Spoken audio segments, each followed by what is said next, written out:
Salat istisqa atau salat memohon hujan dilaksanakan masyarakat pada beberapa titik di Kabupaten Aceh Besar. Selama hampir 6 bulan terakhir, kekeringan telah melanda seluruh kecamatan di Aceh Besar.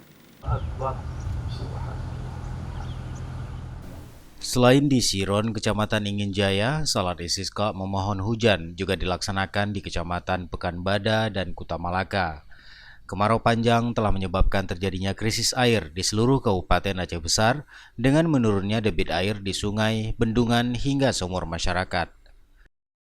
Karena itu melalui pelaksanaan hari ini, mari kita introspeksi yang pertama terhadap apa yang telah kita lakukan mungkin hari-hari. Kita semakin jauh mungkin daripada apa mengingat Allah. Oleh karena itu, mari kita dekatkan kepada Allah SWT. Mudah-mudahan negeri kita ini menjadi negeri yang makmur, yang aman, damai, sejahtera, dan dalam bingkai syariat Islam terutama kita harus semakin dekat pada Allah SWT. Sejak Senin, pemerintah Aceh Besar telah mensosialisasi arahan pelaksanaan salat istisqa yang akan dilaksanakan pada hari Kamis ini dengan himbauan masyarakat berpuasa sunat. Salat istisqa merupakan salat sunat memohon hujan yang tata cara pelaksanaannya tidak jauh berbeda dengan salat hari raya.